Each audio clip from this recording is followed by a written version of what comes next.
Salam sejahtera Malaysia, denyut nadi suara rakyat bergema di channel ini.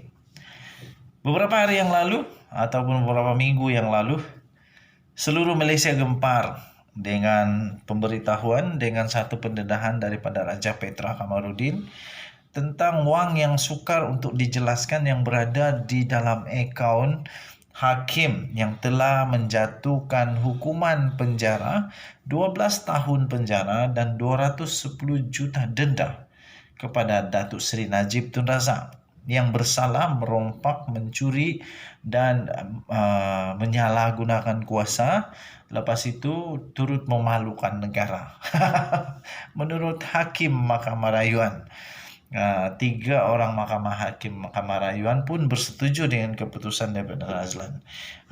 Daripada Hakim Nazlan, mereka bersetuju bahawa keputusan yang dibuat itu betul. Bukan saja betul, tuan-tuan dan puan-puan, malahan hakim daripada Mahkamah Rayuan turut membuat ulasan yang lebih lebih syok, yaitu Najib Razak bukan saja membuat semua keputusan itu untuk kepentingan negara, bukan untuk kepentingan negara, malahan memalukan negara Malaysia. Okey, so ada keputusan terkini, ada perkembangan terkini untuk siasatan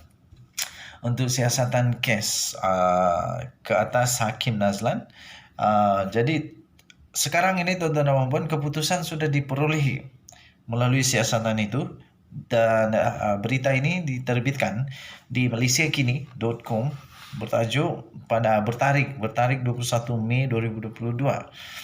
SPRM telah selesai siasatan kes ke atas Hakim Nazlan dan menunggu keputusan AGC. Okey.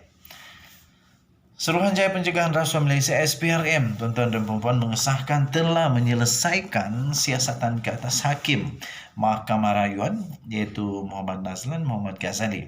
Hakim yang sekali lagi saya katakan tadi, yang telah menjatuhkan hukuman penjara 12 tahun penjara, 210 juta ringgit Malaysia denda kepada Datuk Seri Najib Tun Razak.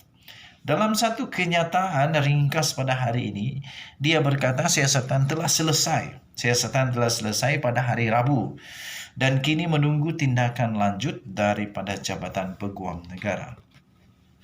Tuan-tuan dan puan-puan yang dihormati sekalian, Nazlan ketika menjadi Hakim Mahkamah Tinggi pada tahun 2020 yang lalu telah menjatuhkan hukuman penjara selama 12 tahun penjara.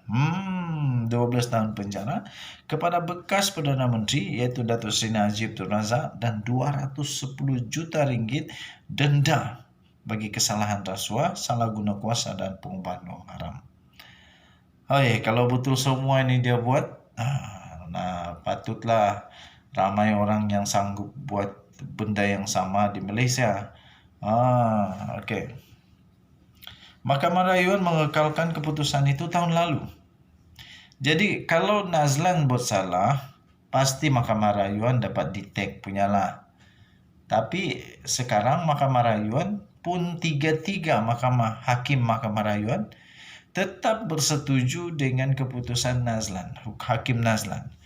Jadi maksudnya sekarang dah 4 orang yang setuju. Sekarang berharap kepada 5 orang Hakim Mahkamah Persekutuan. Itu pun kalau menang. Dan sekarang saya tengok peluang untuk Datuk Seri Najib Tun Razak menang sukarlah. Sukar. Sebab dulu dia buat rayuan di Mahkamah Rayuan beratus-ratus hujah. Kali ini dia di Mahkamah Persekutuan hanya tak sampai beratus-ratus, 100 juga kah? 94 kah? Tapi tak sampai 200 hujahan. Kenapa dia perlu dilepaskan? Jadi kalau dulu beratus-ratus kalah, yang kurang daripada itu tak tahulah boleh menang ke tidak, ya. Jadi Najib Razak memerlukan miracle, memerlukan what they call touch of God. Mahkamah Rayuan telah mengekalkan keputusan itu tahun lepas. Najib sedang merayu kes itu di Mahkamah Persekutuan. Sekarang kita tunggu apa keputusan untuk Najib Razak meminta bantuan kepada Queen Council UK Dalam rayuan terakhir mereka, pasukan peguam Najib cuba untuk memburukkan Nazlan dengan mendakwa hakim itu mempunyai konflik kepentingan dalam kes 1MDB. Demikian laporan tersebut. Ini bukan pendirian saya, okey. Tapi ini laporan tersebut. Ini kerana Nazlan pernah menjadi peguam dalam Maybank dan tempo perkhidmatannya bertepatan pula dengan masa bank komersial itu mengeluarkan pinjaman kepada syarikat induk SRC 1MDB. Najib Razak berharap bukti baru itu dapat menjamin perbicaraan barunya. Belum tentu. Penulis blog Raja Petra Kamarudin juga menuduh Nazlan mempunyai kekayaan yang tidak dapat dijelaskan. Mungkin ini satu taktik untuk melengah-lengahkan. Mungkin ini satu taktik untuk menangguhkan lagi kata kawan-kawan saya kepada saya. Tapi saya kata tak adalah. Ini semua adalah proses dalam mahkamah. Okey, jadi Datuk Seri Najib Tun Razak memang ada hak untuk buat semua benda tu. Walaupun ramai orang kata ini satu proses untuk menangguh, memanjang, main-mainkan proses mahkamah dan sebagainya. Tapi saya percaya mahkamah membuat keputusan yang terbaik. Okey. Nazlan telah membuat laporan polis berkenaan dengan artikel tersebut yang mendakwa beliau ada wang yang tidak dapat dijelaskan. SPRM berkata ia telah melancarkan siasatan terhadap Nazlan sebagai satu prosedur selepas laporan dibuat terhadapnya. Okey, so itu satu prosedur saja. Dan selepas itu, selepas semua heboh, SPRM membuat siasatan kepada kehakiman, semua heboh sebab kata tak berperlembagaan, salah dan sebagainya. Dan ramai juga yang mempersoalkan kenapa SPRM tak boleh nak siasat bos mereka sendiri, iaitu Azam Baki, dan kenapa sibuk nak siasat hal orang lain. Tapi saya percaya semua itu ada undang-undang dia. Ada undang-undang, ada cara prosedur yang tertentu. Okey. So, apa pendapat kamu? Sila tinggalkan komen kamu. Terus terang aku ngantuk gila sekarang.